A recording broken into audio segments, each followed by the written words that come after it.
Guten Morgen. Ich bin auf dem Weg zur Arbeit und habe mir zwischendrin die Chance eingeräumt, hier auf diese Burg hoch zu kraxeln. Das ist in der Nähe von Bensheim-Auerbach, wenn ich das richtig in Erinnerung habe. Und ich nehme euch heute mit. Freut euch auf eine frühlingshafte, ja frühsommerlich wollte ich sagen, nee, das war gestern und vorgestern, auf eine frühlingshafte Wanderung, auf die ich euch mitnehme. Hoffentlich wird die Ampel auch nochmal grün.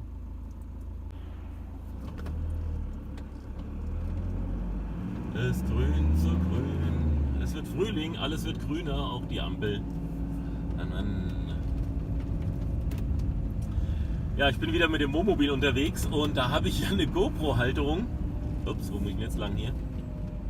Wo muss ich lang? Ich muss geradeaus. Irritiert einen etwas, wenn alle abbiegen. Parkplatz Bachgasse, das mache ich hier. Biegen Sie links ab, dann haben Sie Ihren Zielort erreicht. Sehr gut, die Hilde kennt sich aus. Parkplatz Bachgasse rechts. Ja, probieren wir doch mal, ob wir da mit dem Womo reinkommen.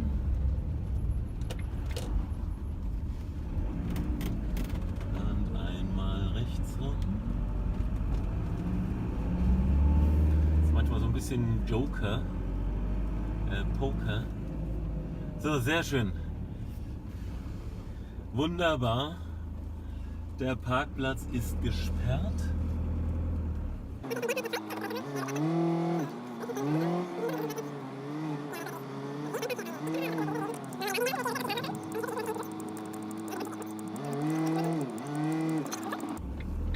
Und ist ja schön hier mit dem Bächlein da auf der Straße. Das finde ich hübsch gemacht. Dann fahren wir mal hier weiter.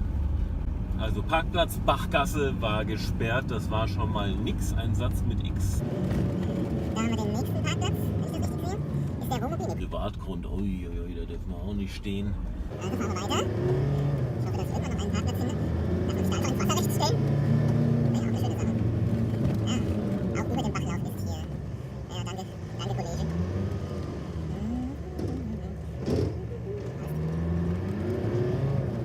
Riecht ein wenig auch nach Müll. So, wir müssen weiterfahren, weil hier ist Parkverbot. Oh, das riecht wirklich etwas witzig. So, dann dürfen wir hier als PKW parken. Dann möchte ich einfach mal so. Da dürfen wir also auch nicht parken mit 5 Tonnen. Aber ein Plätzchen wird kommen, da bin ich mir ganz sicher. Wahrscheinlich filme ich jetzt mehr hier auf der Parkplatzsuche. Nachher, oh, da steht ein Kollege mit einem Wohnmobil. So, was haben wir denn hier rechts? Wieder Parkplatz nur für PKW. Aber da ist Parkplatz ohne Einschränkung. Nee, alles gut. Ich fahre noch ein bisschen weiter. Naturpark, Parkplatz Naturpark. Ja, ich glaube wieder nur PKW. Oh Mann. Ihr macht einem nicht leicht hier, regenkonform zu parken. Ist da was für mich geeignet? Für uns geeignet? Nee, auch nicht.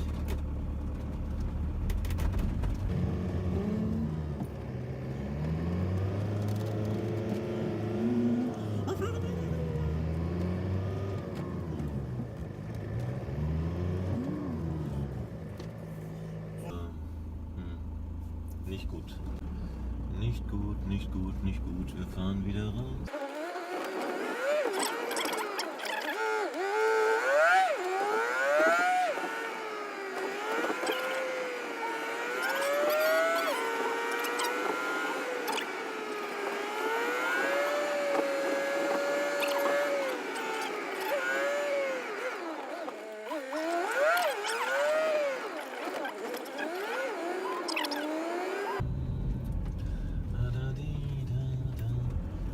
Das passt doch. Heckkamera anmachen. Mal gucken, wie wir hinten überstehen. Aber das ist doch schön hier. Guck mal, so passt dem doch. Gut.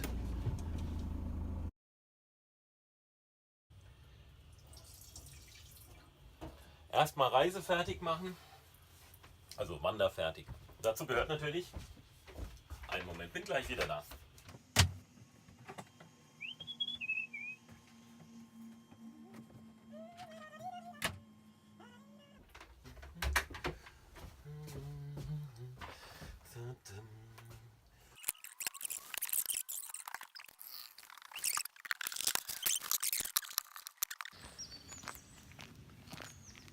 So, jetzt geht's also los. Leicht bergauf, ab in den Wald.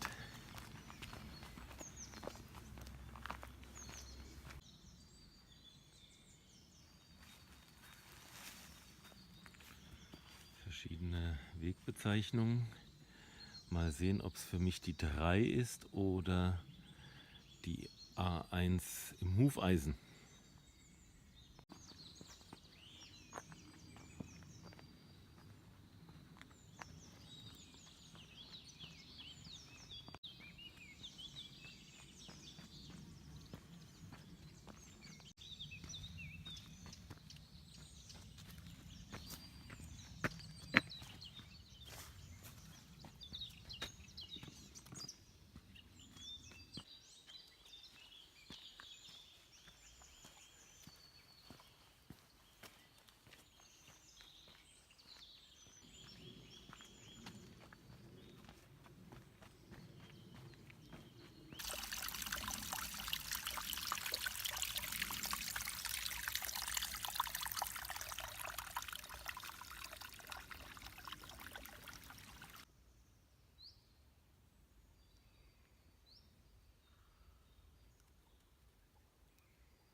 Das ist jetzt schon eine wunderbare Wanderung. Also ist ganz toll hier. Kann man nicht wirklich schon vom Start weg jetzt sehr empfehlen. Schöner Single Trail, gut zu laufen. Und ich glaube, wenn das hier noch grüner wird, also wenn hier die Bäume richtig ausschlagen, dann wird das noch mal schöner. Aber jetzt auch im Frühling schon eine ganz tolle Geschichte.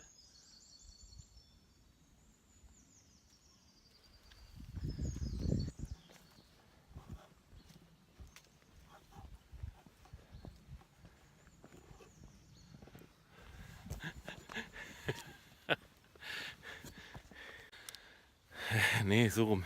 Genau. Ich habe auch den Outdoor Active jetzt mitlaufen. Hier ist die Kamera. Outdoor Active mitlaufen. Und wenn ich dann an so eine Stelle komme, wo ich nicht weiß, wo geht es denn jetzt eigentlich weiter, dann gucke ich auf den Outdoor Active. Ich blende euch gerade mal die Karte ein. Und dann weiß ich, da lang geht's. Ja. Also bei den Wander-Apps habe ich einige schon ausprobiert. Und Maps 3D war das, was so von der Wanderfunktion her das Schönste war. Und Outdoor Active ist eben dann praktisch, wenn man sich dort auch eine Tour rausgesucht hat und die ablaufen will. Die haben sehr viele schöne Beispiele, wo man hingehen kann mit Streckenbeschreibung, wo man dann auch eine Rast machen kann. Das ist ja auch immer sehr wichtig. Wo kriegt man vielleicht was zu futtern oder zu trinken? Vielleicht auch eine Pause für die Kiddies.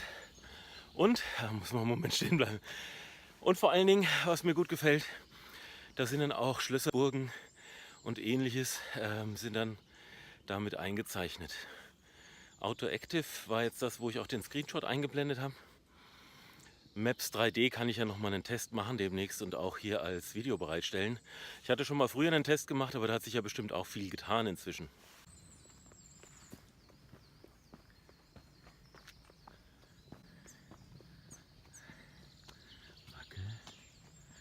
Ja, ich habe heute nur das Handy zum Filmen mitgenommen. Bin ich mal gespannt, was den Unterschied so von der Stabilität des Bildes macht und ob das dann deutlich unattraktiver dadurch wird. Hat man halt weniger mitzuschleppen. Und heute habe ich meinen lieben Kameramann Tom ja nicht dabei. Hier haben wir jetzt gerade auch mal ein Stück Waldautobahn mit drin, aber gleich geht es wieder links ab auf einen Single Trail. Ich bin ja Verfechter der Gleichberechtigung. Deswegen habe ich jetzt auch Angst vor der Person da vorne, dass sie mich gleich überfällt. Oh, gefährlich. Also, wenn das Video an der Stelle abbricht, wisst ihr Bescheid. Bin ich Opfer einer im Wald laufenden Person geworden. Ich erspare euch mal meinen abgehetzten Gesichtsausdruck. Aber hier geht es eindeutig weiter. Jetzt bin ich oben auf dem Hang angekommen. Ihr kriegt doch mal den Gesichtsausdruck. Und sie ist schon verschwunden. Die Person, vor der ich Angst hatte, ist glücklicherweise abgebogen und hier über diesen hässlichen Weg gegangen. Wahrscheinlich dachte sie, da gehe ich jetzt nicht hinterher. Ja. Nee, ich habe nicht wirklich Angst davor. Also hier, ja, keine Sorge. Trotzdem finde ich es manchmal etwas übertrieben, dass man als Mann im Wald unter Pauschalverdacht steht, irgendwas Böses im Sinn zu haben. Dabei habe ich tatsächlich nur eins im Sinn, diese Burg hier zu erreichen und filmerisch für euch festzuhalten. Also, wenn ihr mich mal im Wald seht, keine Angst. Ich habe nichts anderes vor, als im Wald zu sein und eine schöne Zeit da zu verbringen und mich zu erholen vor dem nächsten Training oder nach dem letzten Training. Weiter geht's. Das hat sie sich so gedacht, die junge Dame. Und jetzt kommt da hinten ein dubios aussehender Herr. Naja, vom Regen in die Traufe. Okay, ja, davon lassen wir uns jetzt nicht abbringen. Wir gehen weiter unserem schönen Weg entlang. Der folgt jetzt hier kurz der Straße. Und ich hoffe, dass hinter dieser Kuppe hier, dass da dann auch die Burg ist. So, ihr dürft entscheiden, welchen Weg nehmen wir. Moment, Tasche abstellen. Jenen hier oder diesen hier. Diese Straße hier lang oder den schönen Fußpfad. Macht keinen großen Unterschied, aber man könnte sich vorstellen, man ist hier auf dem Appalachian Trail und deswegen nehmen wir den Weg. Ach so, hier überhaupt mal The Duttons Experience. Yeah. Was hat es mit dem Duttons T-Shirt auf sich? Ja, wir hatten die Duttons, das ist eine Musikerfamilie, befreundet mit uns, besonders mit meiner Frau, die war da schon länger zu Besuch und ja, die haben wir besucht und hatten eine tolle Zeit mit denen gemeinsam, haben deren Show gesehen und so weiter. Und ich habe jetzt vor, heute ein Bild zu schießen mit dieser schönen Burg und dem Duttons T-Shirt, da werden die sich bestimmt drüber freuen. Neben mir, hier unten links, ist einer der historischsten Landgemarkungsabtrennungssteine, Grenzsteine auch genannt, ja. Wort fiel mir gerade nicht ein. Ja, und ich schätze, der kommt aus dem Jahre 302. Also, wenn wir von heute abrechnen, ungefähr 1700 Jahre alt. 302 wurde der hier aufgestellt und das wahrscheinlich im Februar. Ja, macht Sinn, ne? 02 Februar 302. Wahnsinn, Wahnsinn. Historisch ohne Ende. Und hier hinter mir, da taucht jetzt schon langsam das Castle auf. Yes, indeed. Es ist mega steil. Ich komme kaum noch voran. Und ihr seht, ich scheue keine Mühen. Oh, ich muss mal durchatmen. Ich scheue keine Mühen, euch dieses Kastell, diese Burg zu zeigen. Wow. Also, wenn ich hier den Arm ausstrecke, berühre ich fast schon wieder den Boden, der sich vor mir auftut. So steil ist das. Wahnsinn. Ja, jetzt könnte ich mich entscheiden, ob ich hier wieder bergab gehe oder die restlichen Meter. Okay, euch zuliebe nehme ich auch noch die letzten gefühlten 10.000 Höhenmeter.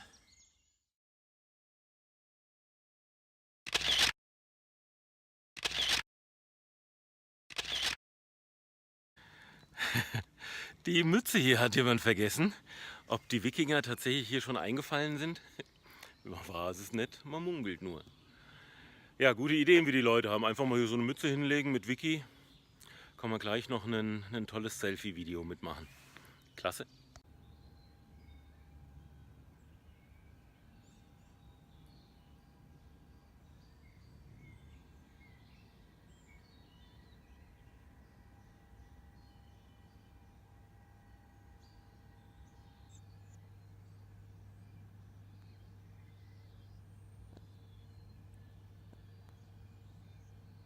Ja, ist eine coole Sache, das Schloss hier, die Burg. Altes Gemäuer und es gibt auch ein Restaurant hier oben. Das hat jetzt aber gerade nicht geöffnet.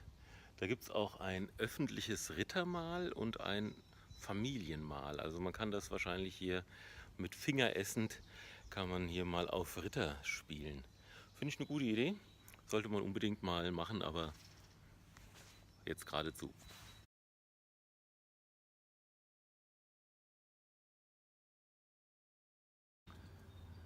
Also jetzt bin ich ja echt hin und weg.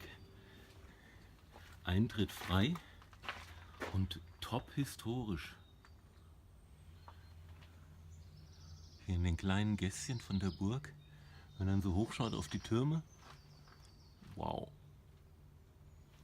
So, dann gehen wir mal hoch. Ich nehme euch mal mit auf den Turm. Habe eben schon verraten bekommen, dass man dort einen ganz tollen Ausblick auf den Melibokus hat.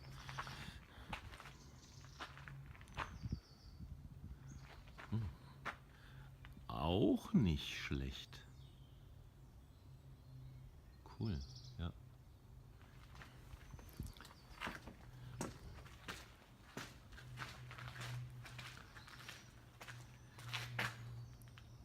Da gucken wir mal raus und von da oben gucken wir mal runter. Hilfe, lasst mich raus, lasst mich raus. Ah.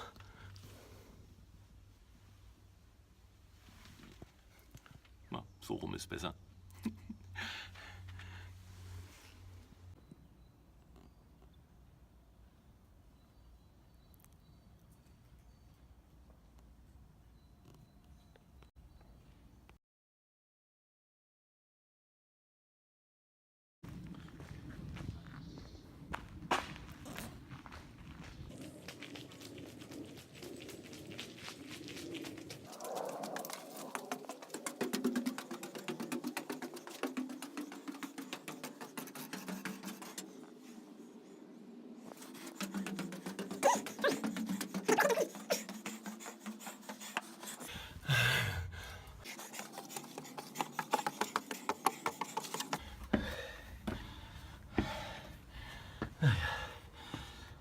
Oh ja, Gott.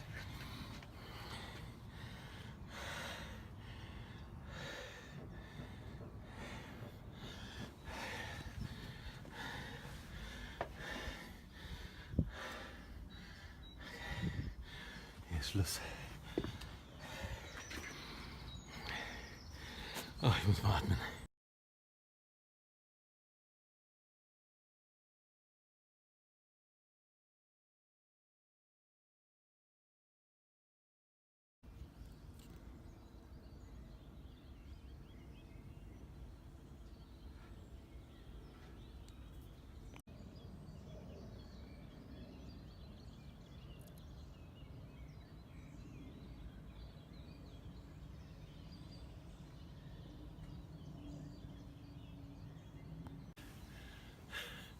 Wenn jetzt was schief geht, ist das Handy kaputt. Da kann ich auch mal garantieren. Oh,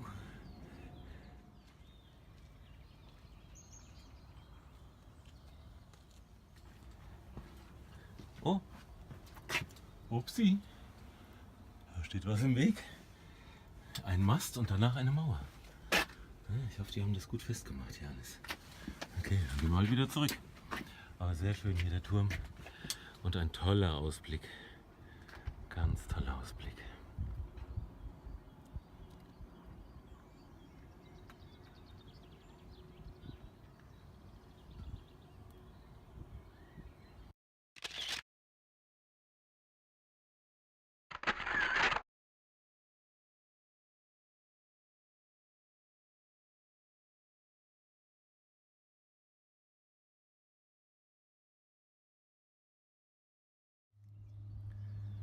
Wahnsinniger Ausblick hier oben. Ganz toll. Großartig. Ja, ich bin hier oben auf dem Turm jetzt, das habt ihr ja mitbekommen. Und das sind wahrscheinlich Jahrhunderte alte Sandsteine. Und Sandstein hält ja nicht so ewig. Aber man kann ihn so vielfach einsetzen, weil er leicht zu behauen ist. Man kann ihn zum Beispiel einsetzen hier als Ablage für eine Bauchtasche oder als Rahmen für eine Tür oder eben als ganzer Turm. Wobei, hier, wenn wir hier mal schauen, für den Turm haben sie dann doch lieber nicht den Sandstein genommen, zumindest nicht für die Zinnen ganz oben. Das ist eher was Härteres an Stein. Aber hier für die Fuß, wie soll man es nennen? Für die Bodenplatten, so ist richtig, für die Bodenplatten, da war der Sandstein gut genug. Ja. Sandstein gibt es hier viel im Odenwald. Ist quasi alles voller Sandstein. Ja, dann gehen wir wieder runter. Ja, ein bisschen, wirklich. Also es ist hier Schulter bis Schulter sind vielleicht noch mal 10 cm in Summe.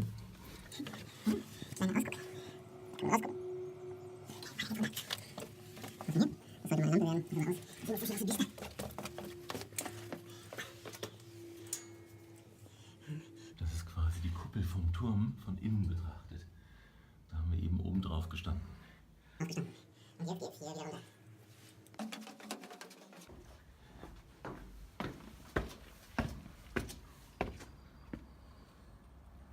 Gehen wir mal gerade darüber. Ist auch eine Treppe. Und wo eine Treppe ist, da müssen wir hoch. Ja. Die Tür mal manuell geöffnet. Kräftiger Tritt und das Türmchen war offen. Wow. Ob das wirklich so gedacht ist, dass man hier hochgeht? Also, es ist deutlich schwieriger nochmal als der andere Turm. Vor allem, wenn man dann in einer Hand noch ein schützenswertes elektronisches Gerät hält. Ah ja, und hier oben ist dann auch Ende. Nee, geht nicht weiter. Hilfe, ich bin gefangen.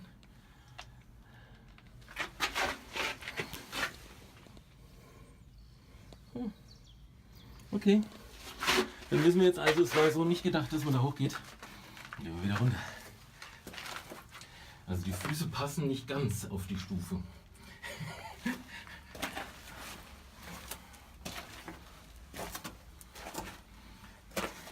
dann hier auch noch so ein Kopffänger.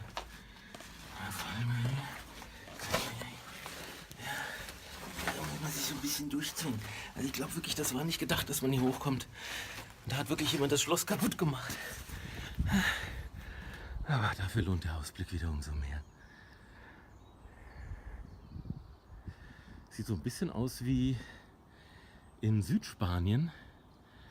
Die haben ja auch diese Plastiküberdachung, um unser Gemüse und Obst schon recht früh oder auch über Winter produzieren zu können. Also die Bergstreßer Gegend steht dem.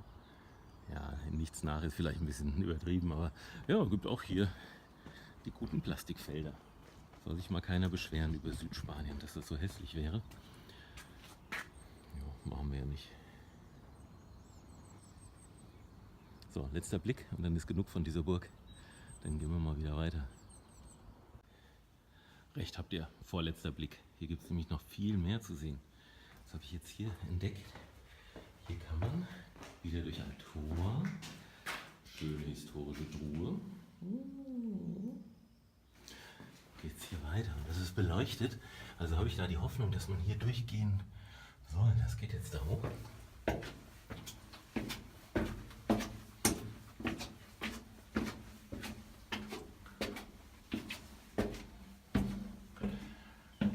Eisentürchen, wahrscheinlich Schießscharte.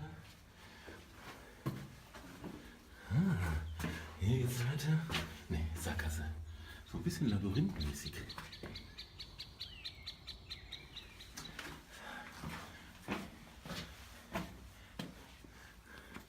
Also wer Treppen mag, ist hier auf jeden Fall richtig.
Ja, da haben wir mal wieder so ein Fernrohr. Oh, es hat sogar ein Echo.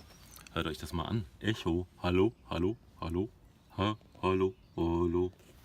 Ja, okay. So ein Quatsch, oder? Aber heute fehlt mir hier der Tom an diesem Gerät. Tommy. Bei der nächsten Tour machst du wieder mit? Ja gut, er muss halt in die Schule, ich muss halt arbeiten gehen. So passt das irgendwie nicht 100% zusammen. Da unten geht auch die Autobahn lang, auf der ich gekommen bin. Wo ist mein Finger da? Da ist die Autobahn. Und da fährt man gerade mal hier ab. Und zack ist man da. Okay, Parkplatzsuche war ein bisschen länger, weil für große Wohnmobile das gesperrt war. Und hier nebenan ist der Melibokus. Da ist wieder ein Sendeturm drauf, damit man hier auch wunderbaren Handyempfang hat. Das waren doch vermutlich mal Weinberge, oder sind es immer noch? So, jetzt aber der allerletzte Blick. Und dann gehen wir weiter, beziehungsweise wieder zum Auto zurück.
Es geht mal wieder ordentlich bergauf.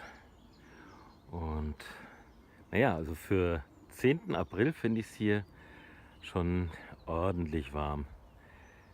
Der Wein ist noch nicht ausgeschlagen, kommt aber wohl. Die letzten 200 Meter bin ich hier auf diesem betonierten Pfad unterwegs.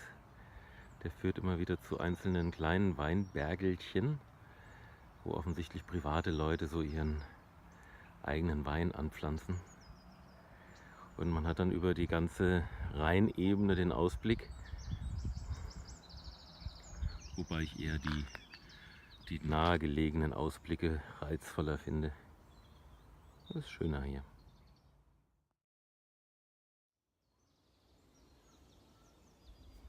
Es ist einfach herrlich hier.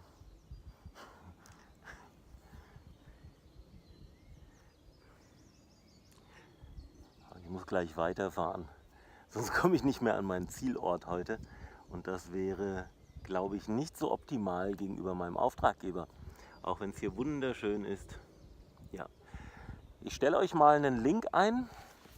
Ich stelle euch den Link ein, dass ihr seht, wo das hier war, welchen Weg ich gelaufen bin. Also auch die GPX-Datei. Und ja, vielleicht berichtet ihr ja mal, wenn ihr auch diesen Weg gelaufen seid.